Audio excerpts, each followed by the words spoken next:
Tá gravando agora. Então, a nossa aula é sobre obstrução nasal. Nós já falamos bastante de obstrução nasal aguda, né, que são as IVAs, os resfriados, e tem uma coisa que a gente não falou que eu vou comentar aqui na aula com vocês, que são, além da rinite viral aguda, sinusite aguda, viral, bacteriana, nós temos os corpos estranhos. Os corpos estranhos, eles são mais comuns em crianças, isso é muito questão de prova de residência. Então, criança com rinorreia purulenta, de um lado só, mais obstrução nasal de um lado só, até prova em contrário, é um corpo estranho, tá? Na obstrução nasal crônica, aí a gente abre um leque enorme do que pode fazer um nariz tampar. Pode ser desde uma rinite alérgica, medicamentosa, vasomotor, hipertrófica, uma obstrução nasal subjetiva, quando a pessoa tem a sensação do nariz tampado, porém não tem um achado anatômico que confirme isso. Por exemplo, uma ansiedade, a pessoa às vezes acha que não consegue respirar bem, mas é porque ela quer respirar mais, ela hiperventila, então ela pode ter uma obstrução nasal subjetiva, uma sinusite crônica, uma polipose, uma malformação, tumor gestacional, tudo isso pode causar uma obstrução nasal. Quando você tem uma obstrução nasal crônica, que a gente vai falar hoje, a gente vai ter que se basear nesses 4 itens. Na história, o paciente vai reclamar de um nariz tampado. O exame físico, você vai ver se a obstrução, de acordo com a queixa, você vai ter algum achado. O exame endoscópico nasal e exame de imagem, que é uma tomografia. O quadro clínico de quem tem o nariz tampado é muito simples. Todo mundo já teve um nariz tampado quando pegou um resfriado, quando pegou uma gripe. Você tem um desconforto, você está com o nariz tampado, é ruim para se alimentar, porque você não sente o cheiro. E quando você está se alimentando e mastigando de uma forma lenta, você consegue respirar, só que o nariz tampado você não consegue, então você acaba tendo desconforto para se alimentar. Você pode ter sintomas faríngeos e laríngeos, por quê? Porque você não está usando... peraí, o Igor perguntou depois de quantas semanas é considerado crônico? Depois de 4 semanas, Igor. Beleza? Então, nós vamos ter ali uma dificuldade para se alimentar, um desprazer, você não vai sentir o cheiro, e 80% das fibras olfatórias, elas são fibras gustativas, e você vai ter irritação na garganta. Quem respira mal pelo nariz está sempre tossindo, pigarro, secreção, tem sempre uma sensação de bola na garganta, porque o nariz ele é um filtro não funcionando, que vai trazer o problema de entrar um ar não tão aquecido, nem tão úmido. Ronco, você vai roncar, porque você vai acabar esperando com a boca aberta, a gente vai ter uma aula só de ronco, então isso vai acabar vibrando o palato mole, vai acabar vibrando a língua, porque o ar não passa pelo nariz. E vai ter a síndrome do respirador bucal e pode ter cefaleia por uma falta de oxigenação do cérebro. A gente vai falar só por cima aqui, só para retomar, a rinite viral aguda, que é o resfriado comum, que é a gripe, que a gente já falou disso nas outras aulas. E a gente vai falar um pouquinho da rinite alérgica. O que é a rinite alérgica? A rinite alérgica é a principal rinite que tem. Existem as rinites alérgicas e não alérgicas. A alérgica é quando você tem uma sensibilidade aumentada a determinado antígeno. O mais comum é pó, poeira, mas para você ter uma ideia, por exemplo, tem muita gente que mora em Curitiba, mora numa cidade mais fria, com mofo, ácaro, e não tem rinite. Vem para Maringá, ela desenvolve, porque aqui em Maringá a gente tem uma particularidade que os testes alérgicos não vão coletar, não vão ter a sensibilidade, que é, por exemplo, essas florzinhas aí, o IP amarelo, IP rosa. Então, isso pode... A pessoa ter uma sensibilidade a isso. Pode ter uma sensibilidade só a gato, só a cachorro. Então, é importante você descobrir qual é o tipo de rinite que você tem e para qual alérgico, para você fazer um tratamento específico. Ela tem uma característica sazonal, geralmente uma rinite, ela é piora, no nosso caso, no Brasil, o inverno ele é seco e frio, em Maringá, então geralmente piora, ou na primavera, ou no outono, quando começa a florir as árvores, e o outono como ela começa a cair. Então você pode ter essa característica sazonal da rinite. ela é mediada pelo alérgico que você inala, vai ser pó, poeira, outro gato, outro cachorro, outra florzinha. E como está tudo ligado, o nariz com os seios da face, é uma sinusopatia alérgica. Na verdade, você tem uma hiperreatividade de toda a via aérea. Então, quem tem rinite tem uma chance muito maior de ter asma. Tá bom? Aceitar, Rafaela? Caramba, peraí. Deixa eu aceitar aqui.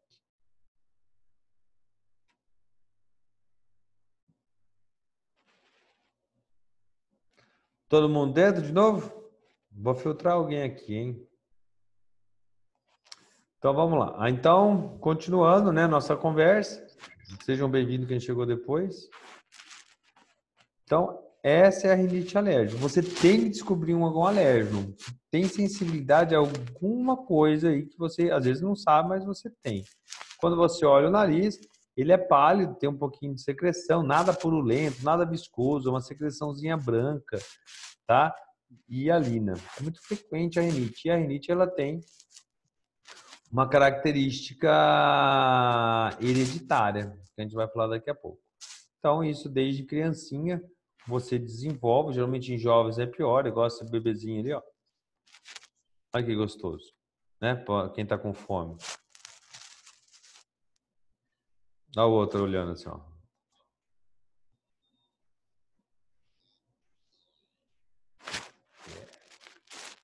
Isso é bom para quem ia almoçar.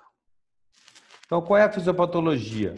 Você tem um alérgeno, quando eu falo alérgeno, é um fator que irrita o seu nariz. Você tem um alérgeno alatório, você já vai acoplar os mastócitos e os basófilos, que estão lá na mucosa nasal, eles vão degranular e vão liberar os produtos inflamatórios, que é histamina, heparina, serotonina, leucotrieno, prostaglandina, interleucina.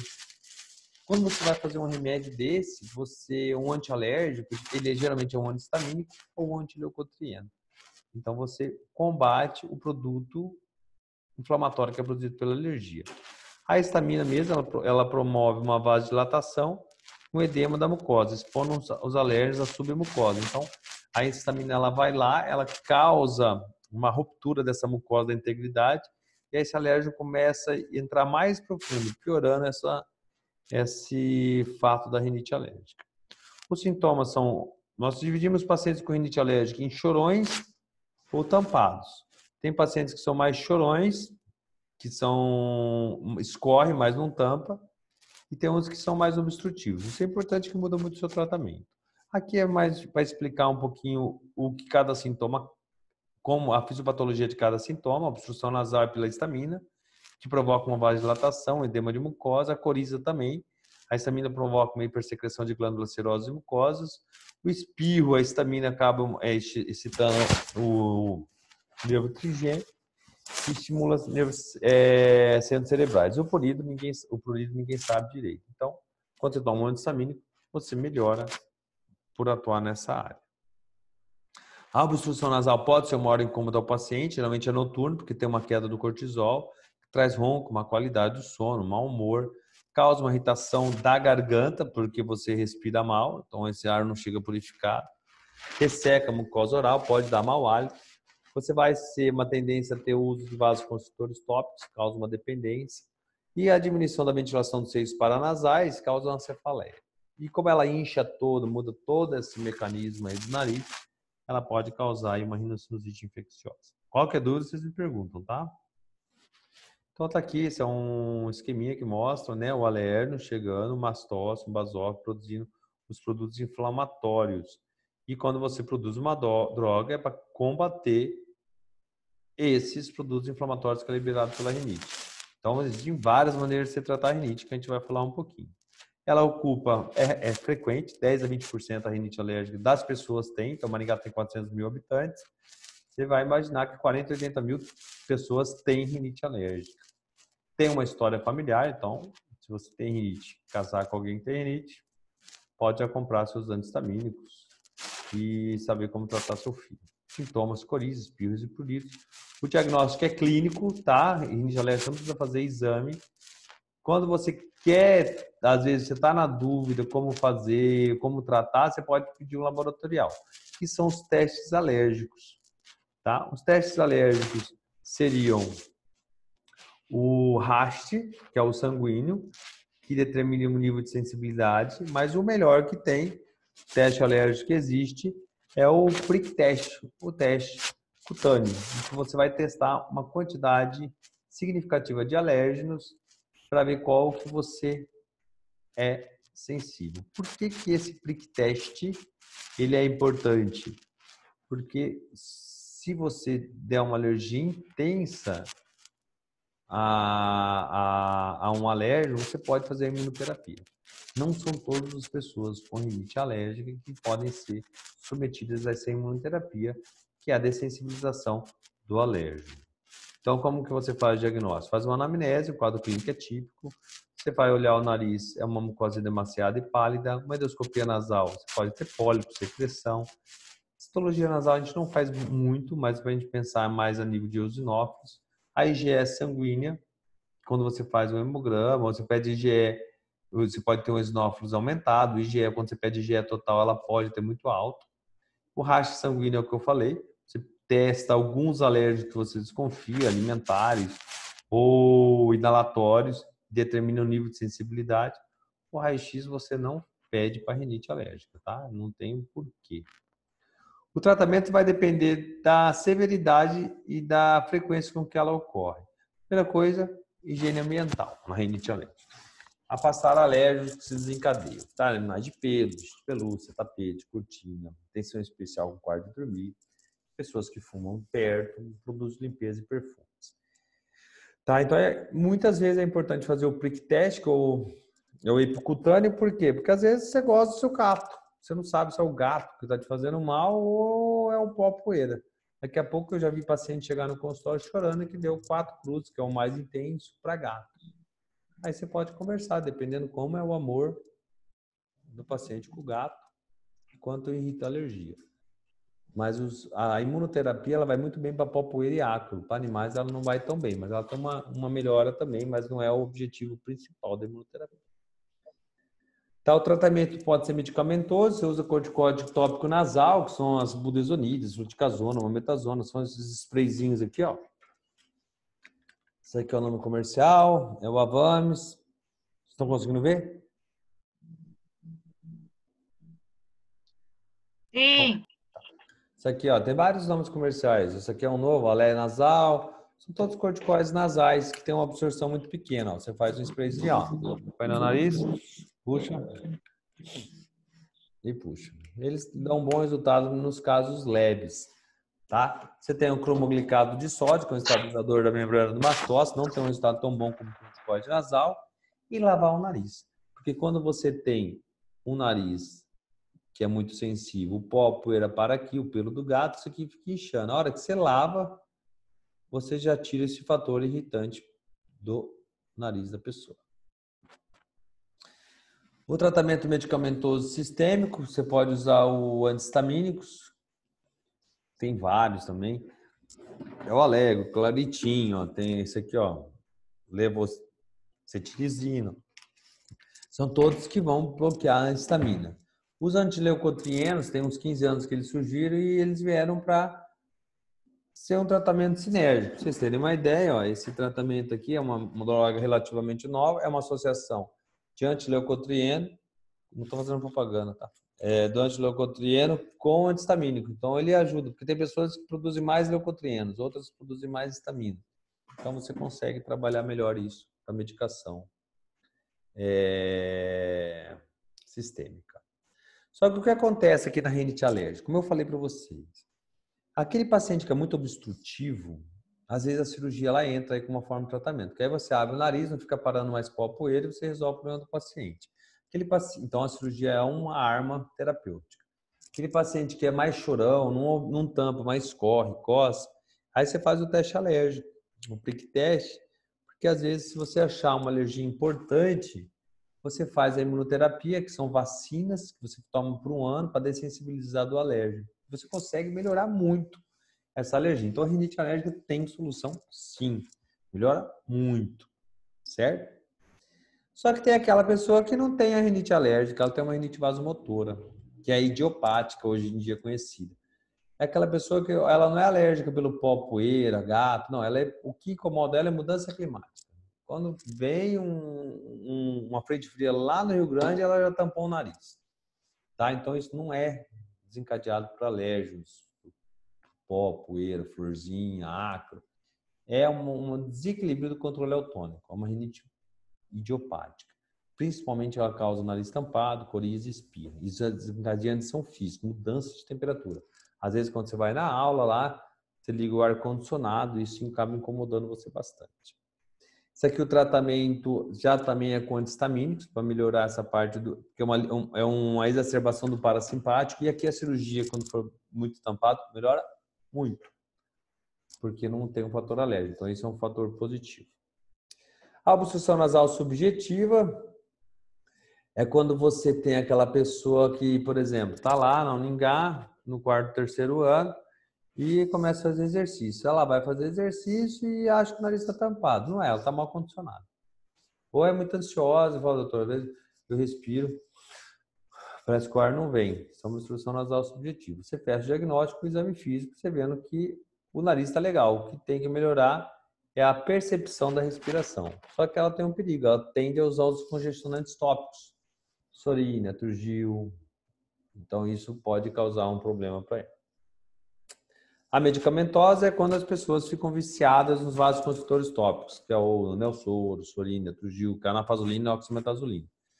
Em uso crônico pode levar a taquicardia, sudorese, pode dar crise hipertensiva, claro, se usar muito, constrição das coronárias, e acaba gerando uma dependência. A longo prazo, ela causa uma rinite medicamentosa. Esse remédio você não pode usar mais de 7 dias. Pô, professor, mas por que tem esse remédio então? Quando você tem uma IVA, você está muito congestionado, você usa. Mas a pessoa às vezes se apaixona pelo remédio e aí você não consegue tirar. Então, aqui são causas de inflamação. Agora a gente vai ver estruturas anatômicas. Um desvio de septo. O desvio de septo é quando você tem o septo torto. O septo é formado de uma cartilagem pelo osso e ele pode crescer torto. Ele vai crescendo aqui, ó. E em vez de ele crescer retinho, ele entorta. Pode ser no crescimento natural ou pode ser um trauma nasal. E numa criança, um respirador oral, ele acaba tendo uma mordida aberta. Quando você tem a arcada superior, ela não engloba a arcada inferior. Isso é chamado mordida aberta. Isso por quê? Porque o palato está aqui, ó. Aqui é o olho, aqui é o septo. Esse palato, ele, como você ficou expirando muito pela boca, a maxila não se expandiu. Então ele acaba ficando uma fossa nasal estreita. E aí a mordida fica aberta.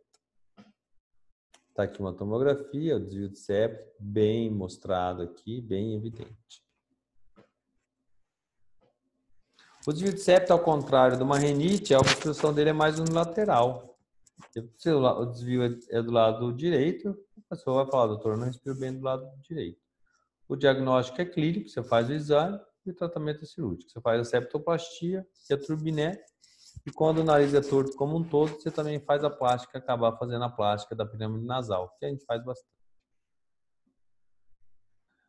A obstrução nasal, o tratamento é cirúrgico, a indicação tem que ser criteriosa, o diagnóstico é preciso, você faz os aspectos técnicos em criança abaixo de 12 anos, você faz muito raramente, só quando ele estiver impedindo a respiração, que aí vai trazer um problema no crescimento facial. Geralmente a anestesia é geral, você não usa mais tampão, faz tudo por dentro, faz com vídeo, a cirurgia é muito tranquila. É o dia a dia do otorrino, eu faço 4, 5 cirurgias dessas por semana. As complicações de uma septoplastia, sangramento, pode perfurar o septo.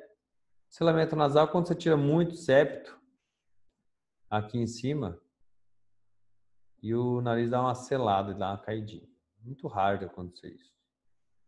E quando o paciente fica muito aberto o nariz, ele não sente mais o ar passar. E aí o que acontece? E aí ele acha que aí causa uma obstrução nasal subjetiva. Que era como é feito antigamente, não é feito mais.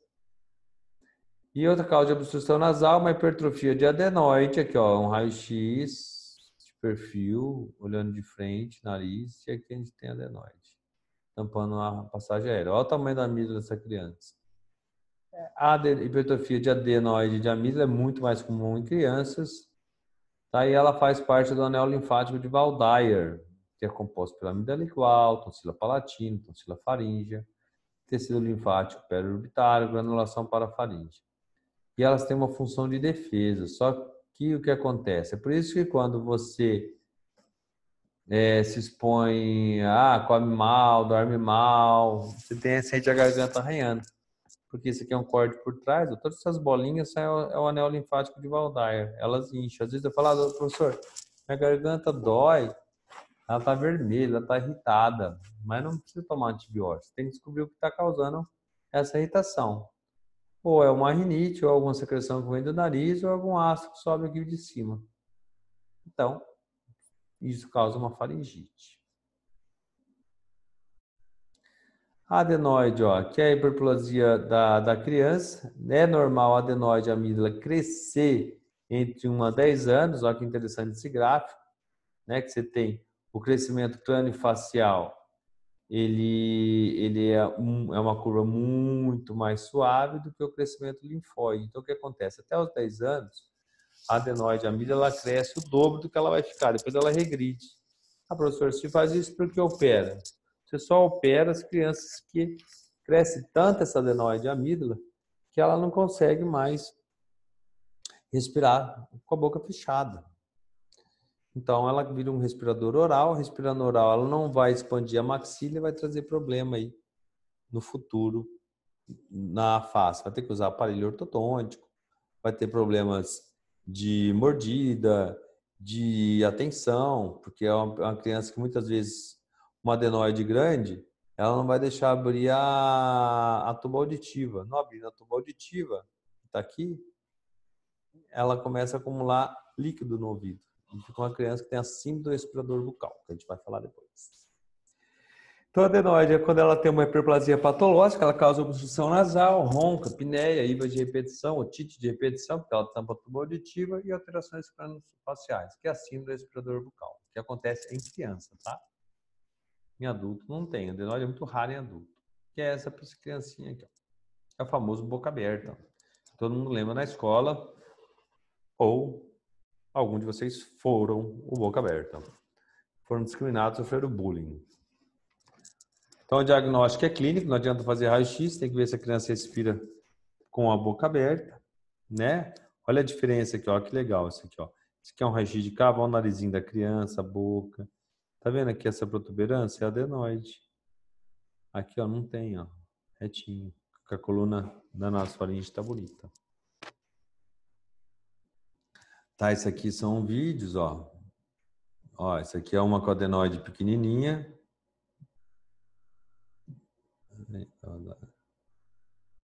Ó, tá vendo? O nariz, ó. Não tem adenoide, ó. Adenoide bem pequenininha, ó. Aqui, ó. A úvula, a nasofaringe. Agora, ó a diferença dessa aqui, ó.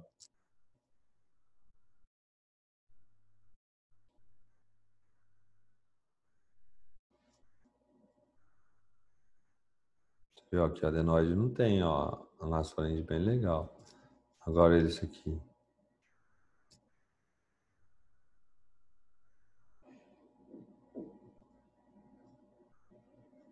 Quando a pessoa respira mal pelo nariz, até a concha nasal fica diminuída, ó. Olha que adenoide grandona. Tá tampando quase toda a nasofaringe. Estão conseguindo ver? Estão entendendo?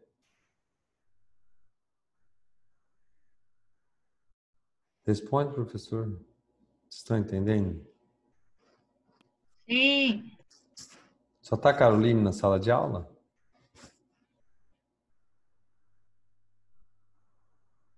KKK, né, Mariana? Vocês estão almoçando, né? Então, ó. Outra coisa que pode crescer são as amígdalas. Deixa eu ver se melhor. É que se eu perder a reprodução aqui, eu não vou conseguir digitar. As amígdalas. As amígdalas elas podem ser do grau 1, quando a somatória das duas elas não ocupam menos de 25% da orofaringe. Grau 2, de 25% a 50%. Grau 3, de 50% a 75%. E grau 4, quando você abre a boca do paciente, as amígdalas estão ocupando mais de 75% da orofaringe. Então, isso também vai causar ronco e apneia do sono e pode causar distúrbios funcionais da deglutição, fala, hipotonia. Isso numa criança, tá? Geralmente é na criança. Ela vai ter problema de alimentação, ela não vai conseguir engolir comidas sólidas. Ela também, geralmente, a hipertrofia de amígdala vem junto com a adenoide. Então, uma criança que respira mal, dorme mal, come mal, um sono, né? Aquele que você fala, fulano, professor, ó, seu filho parece estar no mundo da lua. Às vezes eu sinto isso também dando aula.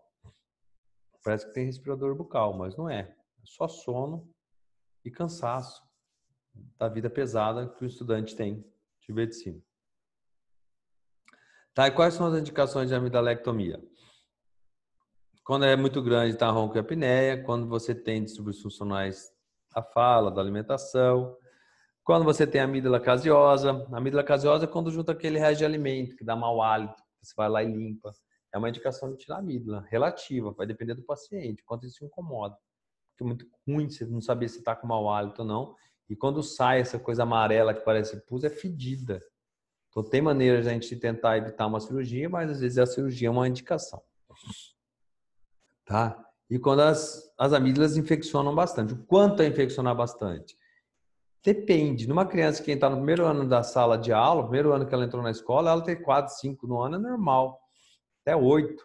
Mas uma pessoa que já tem cronicamente, não mudou de ambiente, está na mesma vida, ela está infeccionando 3, 4 vezes, é uma indicação. Agora, febre reumática, glomerulonefrite, isso é muito raro hoje em dia, tá? Mas fica mais pelo desconforto do paciente. Como é feita a cirurgia? Ela é anestesia geral, você interna, vai embora no mesmo dia, pode dar uma hemorragia pós-operatória rara e dói, é uma cirurgia que incomoda. Então a gente faz a da amígdala, da adenoide não dói nada, porque é uma musculatura que não mexe, na amígdala mexe. Isso aqui é a adenoide, né, que é o saído no narizinho de uma criança. E esse aqui é um vídeo de uma amidalectomia, que eu vou mostrar para vocês. Então tá lá, ó. A adenoide fica atrás da úvula e a amígdala fica na orofaringe. Então a cirurgia você... Vamos lá. Então, esse aqui é só um óbvio, né? Só um demonstrativo. Isso é uma maneira de fazer, que você faz com o cautério. E você remove a amígdala. Você cauteriza o que está sangrando. Geralmente fica aberta a loja, você não sutura, não precisa dar ponto. Quando é adulto a gente acaba dando porque é muito grande. E aqui você remove também a outra amígdala. Rapidinho, cirurgia de 30 minutos, faz de manhã, à tarde e vai para casa. Cirurgia aqui em criança não dói muito. O pior paciente que tem é um homem que gosta de comer. Então, um homem gordinho, porque ele vai ficar uma semana ruim para comer. Então, ele vai ficar bravo, mal-humorado, chateado. Ele não vai esquecer de você essa semana. Então, você tem que explicar para ele isso. Agora, mulher, criança, vai bem. Tá? Outras causas de obstrução nasal, pode ter um HPV, que tem na mulher no colo do útero, no homem podem ter também, nas genitálias, pode ter no nariz, tá? E esse aqui é um paciente minha que tinha uma rinite atrófica. Ela fez uma cirurgia de tumor cerebral e ficava formando essas crostas aqui. Ali no consultório eu tinha que limpar. Falei, professor, nossa, eu estudou tanto, né? Fez otorrino, mestrado, doutorado para tirar caca de nariz. É a vida, né? Olha lá. Tá vendo? Imagina como essa mulher sofria. Mau cheiro, né? Sentia cacosmia, secreção. Aí você tem medicações que você hidrata esse nariz, melhora essa função, faz os cílios funcionar. Porque como ele operou muito, ficou muito área exposta, não tinha mais mucosa ciliar. Então ficava formando casca. Você limpava, mas depois eu dei algumas soluções para ela, ela resolveu. Certo? Isso aqui eram os casos que a gente vai discutir depois. Pessoal, essa é a prova, tá bom? Então, estudem. Vocês querem que caia essa aula ou deixa para o segundo semestre, bimestre? Fica a primeira prova só anatomia e fisiologia nasal, aquela aula, e depois IVAS, sinusite.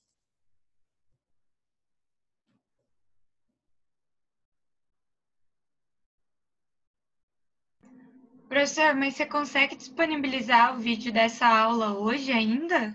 Eu vou, Ou... eu vou fazer o link agora para vocês. Ah, tá. Tá, vou tentar. Aí se der alguma coisa errada, eu não cai. Mas não eu vou fazer, dá. Vamos finalizar aqui, peraí. Vem aqui. Ó, para a gravação. Interromper a gravação.